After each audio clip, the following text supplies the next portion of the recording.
जब आपको मजबूरी में रिश्वत देना पड़ता है किसी काम के कराने के एवज में, कहीं भी जाइए, किसी भी सरकारी संस्था में आप जाते हैं और आपसे रिश्वत की मांग की जाती है किसी काम के बदले में, और आप परेशान हैं, करप्शन से परेशान हैं, तो ऐसे में शिकायत कब करें, कहाँ करें, कैसे करें। दोस्तों नमस्कार, आपका आपके अपने चैनल पे हार्दिक स्वागत, अभिनंदन। मैं आज जो विषय वस्तु लेकर के आप लोगों के समक्ष उपस्थित हुआ हूँ, ये रोज़मर्रा की आपके दैनिक जीवन में घटित होती रहती हैं कि जब भी आप कहीं किसी काम कराने के लिए जाते हैं तो उसके एवज में आपसे रिश्वत की मांग की जाती है और आपके सामने रास्ता नहीं सूझता है कि क्या करें। जो भी व्यक्ति चैनल पर नए हैं, चैनल को सब्सक्राइब करें, वीडियो को लाइक करें और वीडियो को अंत तक ज़रूर देखें और शेयर करना ना भूलें, क्योंकि खुशियाँ बांटने से बढ़ती हैं और ज्ञान बांटने से बढ़ता है। कानून के मुताबिक, कानून के नज़रों में रिश्वत लेना और देना दोनों ही अपराध है। यदि किसी काम कराने के एवज में आप खुद रिश्वत की पेशकश करते हैं तो आप भी एक तरीके से दोषी हैं और जो डिमांड कर रहा है वो भी दोषी है। हमारे देश में भ्रष्टाचार उन्मूलन के लिए बहुत सारी संस्थाएं बनाई गई हैं और काम भी कर रही हैं, लेकिन जब तक शिकायतकर्ता उन जांच एजेंसियों तक जांच करने के तरीक़ों को खुद एडॉप्ट नहीं करता है तो वो संस्था कोई काम नहीं कर सकती है। कहने का मतलब ये है कि बुक्स रखी हुई है और उसको यदि विद्यार्थी स्टूडेंट ना पढ़े तो वो बुक्स उस विद्यार्थी के लिए किसी भी काम की नहीं है। तो कोई भी संस्था जो बनी हुई है, रिश्वत से लेने और देना दोनों ही कानून में अपराध है और सिस्टम में छोटे छोटे काम कराने के एवज में भी रिश्वत देना पड़ता है। अब सवाल उठता है कि घूसखोरी को रोके कैसे, ये घूसखोरी रुकेगी कैसे। घूसखोरी रोकने के लिए जिनसे डिमांड किया जाता है, यदि वही खुद आगे बढ़ कर के पैसे देने के लिए तैयार हो जाएंगे तो ये रुकने से रही। तो जब तक आप अब जो छोटे भी काम कराने के लिए पैसे देने पड़े, बड़े काम कराने के लिए भी पैसे देने पड़े, तो आप उसको कैसे करोगे। जितना आसान समस्या का पता लगाना है उतना ही कठिन इसका समाधान ढूंढना होता है। क्योंकि जब आपसे कोई रिश्वत मांगता है तो आप सोचते हैं कि इसकी शिकायत कहाँ करें। तो आपकी जानकारी के लिए ये एक चीज़ मैं बता दूं कि हर राज्य में, जो भारत में जितने भी राज्य हैं, आप यदि दिल्ली में रहते हैं या उत्तर प्रदेश में रहते हैं, कर्नाटका में रहते हैं, चाहे जम्मू एंड कश्मीर में रहते हैं, चाहे नागालैंड में रहते हैं या गुजरात में रहते हैं, कन्याकुमारी से जम्मू कश्मीर तक और कच्छ की खाड़ी से लास्ट इधर सूर्योदय होने वाली जो अपनी स्टेट्स हैं, मिज़ोरम चले जाइए, मेघालय चले जाइए, वहाँ तक सब जगह ये समस्याएं हैं। तो समस्या है तो समस्या के समाधान के लिए हर राज्य में एसीबी, एंटी करप्शन ब्यूरो की स्थापना की गई है।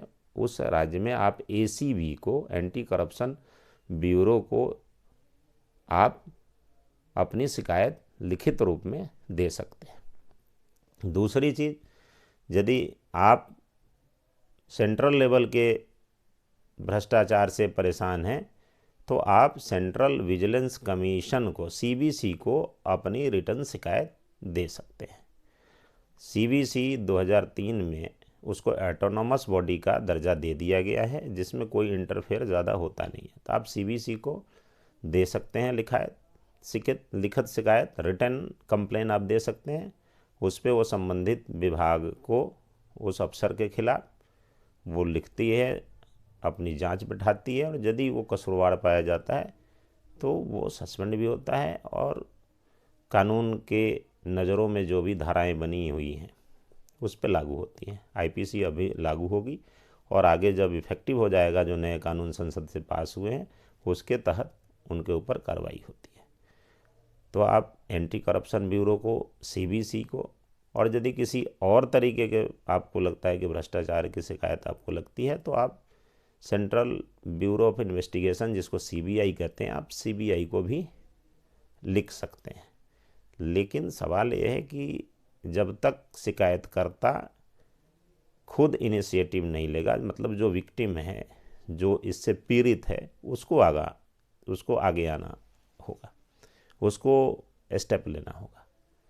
तो आज के वीडियो में हमने ये जाना कि करप्शन से यदि आप पीड़ित हैं, विक्टिम हैं, आपको किसी काम करने से संबंधित, सरकारी काम में कराने से संबंधित, बैंक से संबंधित, या कोई वित्तीय अनियमितता की जानकारी हो रही है, उससे संबंधित कोई भी शिकायत यदि दर्ज करनी है तो आप उस स्टेट की एसीबी को, सेंट्रल में सीबीसी को जो दिल्ली में अवस्थित है उसको, या सेंट्रल ब्यूरो ऑफ इन्वेस्टिगेशन को आप लिख कर दे सकते हैं। और यदि आपको लगता है कि आपका नाम डिस्क्लोज हो जाएगा तो आप उस पत्र में ये लिख करके यदि दे देते हैं कि मेरा नाम डिस्क्लोज ना किया जाए, तो आप का नाम उसमें नहीं डिस्क्लोज होगा और उस पर कार्रवाई होगी। हाँ, एक बात ज़रूर मैं इसमें जोर दूं कि जो नए कानून आ रहे हैं उसमें ये ज़रूर प्रावधान किया गया है कि यदि कोई व्यक्ति किसी दूसरे व्यक्ति को जिसके ऊपर जो आरोप लगाता है, और यदि वो झूठा आरोप लगाएगा तो झूठा आरोप लगाने वाला व्यक्ति आसानी से बच के नहीं निकल सकता। यदि आप किसी के ऊपर कोई एलिगेशन लगा रहे हैं, यदि आप सच में पीड़ित हैं, तो कॉन्क्रीट एविडेंस होना चाहिए, कॉन्क्रीट एविडेंस होना चाहिए, सर्कमस्टेंशियल एविडेंस होना चाहिए, एविडेंस होना चाहिए कि हाँ, हवा में नहीं लगा सकते। यदि हवा में लगाते हैं तो जिसके ऊपर आप लगाते हैं उसकी भी छवि को नुकसान पहुंचता है, उसकी सेवा बाधित होती है। तो इस तरीके से यदि आप करप्शन से परेशान हैं तो अपनी शिकायत को इस तरीके से आप रजिस्टर्ड कर सकते हैं। ये वीडियो कैसा लगा कमेंट बॉक्स में ज़रूर कमेंट लिख करके बताएं। चैनल पे नए हैं तो चैनल को सब्सक्राइब करना ना भूलें, इष्ट मित्रों रिश्तेदारों को शेयर करना ना भूलें, फेसबुक इंस्टाग्राम पे भी शेयर कर दें। आपने इस वीडियो को अंत तक देखा, इसके लिए आपका बहुत बहुत धन्यवाद, आभार।